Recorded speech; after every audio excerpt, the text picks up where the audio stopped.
পশ্চিমবঙ্গ মাদ্রাসা service কমিশনের তরফ থেকে একটা বড়সড় বিজ্ঞপ্তি, যেটা ফার্স্ট এসএলএসটি 2010 সালে গ্রুপ ডি লিখিত পরীক্ষা এবং তথ্য আপডেট সম্পর্কিত। অর্থাৎ এটাতে তোমরা যখন অ্যাপ্লাই করেছিলে, পরীক্ষাটাকে দিয়েছিলে, সেটাতে অনেকে কী হয়েছিল, ডকুমেন্টগুলো আপডেট করা ছিল না। সেখানে কি বলে দেখো, পশ্চিমবঙ্গ মাদ্রাসা সার্ভিস কমিশন দ্বারা আয়োজিত ফার্স্ট এসএলএসটি গ্রুপ ডির 28/11/2010 তারিখে অনুষ্ঠিত প্রিলিমিনারি যে এক্সামিনেশন হয়েছিল, সেটাতে যে 73,978 জন প্রার্থীর যোগ্যতা অর্জন করা সত্ত্বেও 29/5/2011 তারিখে লিখিত পরীক্ষা দিতে পারেনি, তাদের নাম ও রেজিস্ট্রেশন নাম্বার মাদ্রাসা সার্ভিস কমিশনের ওয়েবসাইটে দিয়ে দিয়েছে। আর তোমাদেরকে ওই যে 73,978 জন, এটা তোমাদেরকে দেখাচ্ছি 1/9/2024 রবিবার তারিখে পশ্চিমবঙ্গ মাদ্রাসা সার্ভিস কমিশনের দ্বারা পরিচালিত এই যে পরীক্ষাটি বসতে হবে তাদেরকে আবার পুনরায়। এই সকল প্রক্রিয়া সম্পন্ন করার জন্য এই 73,978 জন প্রার্থীকে মাদ্রাসা সার্ভিস কমিশনের ওয়েবসাইটে গিয়ে first SLST group 10 group D যে আপডেট পোর্টালে গিয়ে তাদের রেজিস্ট্রেশন নাম্বার এবং ডেট অফ বার্থ দিয়ে তাদেরকে email address, mobile number, WhatsApp number, Aadhaar number, যোগাযোগের জন্য বর্তমান ঠিকানা, আধার কার্ডের জেবিজি ফরম্যাটে 500 কেবির মধ্যে আপডেট করতে হবে। এবং এই তথ্যটা আপডেট বা আপলোড করার যে শেষ সময় 25/8/2024 রবিবার 11:59 তোমাদেরকে আমি পুরো নোটিশটা দেখাচ্ছি। আর তথ্য বিবরণ আপডেট সম্পর্কিত যে কোনো অনুসন্ধানের জন্য তোমরা এই নাম্বারগুলোতে যোগাযোগ করতে পারো সকাল 10টা থেকে বিকেল 5টার মধ্যে। আর তাছাড়া তোমরা মেলও করতে পারো যে নাম্বারটা, এবং হোয়াটসঅ্যাপ করতে পারো, 24 ঘন্টার জন্য খোলা আছে। আর তোমরা দেখতেই পাচ্ছ ডেটটা 9/8/2024 যে এই যে বিজ্ঞপ্তিটা বা নোটিশটা জারি করা হয়েছে।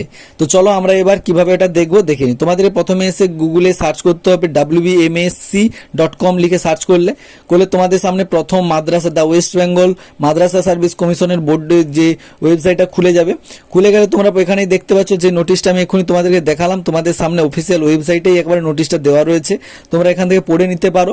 আর যে সকল ক্যান্ডিডেটগুলো এখনো পর্যন্ত ইসে রয়েছে, যে যাদের নামগুলো দেখা মানে হয়েছে, সেই 73,978 জন, এখানে তোমরা ক্লিক করলে সেই ক্যান্ডিডেটের নামগুলো তোমরা দেখতে পেয়ে যাবে। গ্রুপ ডির যে সকল ক্যান্ডিডেট পরীক্ষা দিতে হবে ফর্ম, যে এই মুহূর্তে তাদের যে ডকুমেন্ট আপডেট করতে হবে এটা দেখতে পেয়ে যাবে।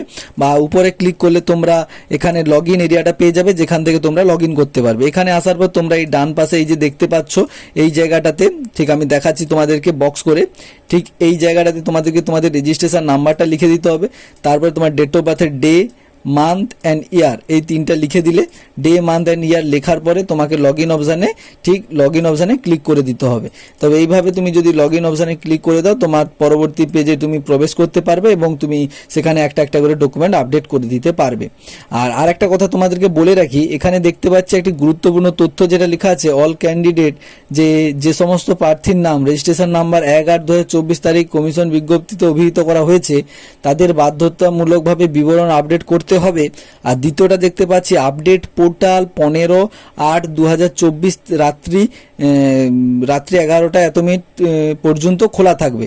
এই জিনিসটা তোমরা একটু দেখে নেবে যে 15/8/2024 এই যে ডেটটা দিয়েছে, অর্থাৎ আমি আজকে অলরেডি 16 তারিখ হয়ে যাচ্ছে।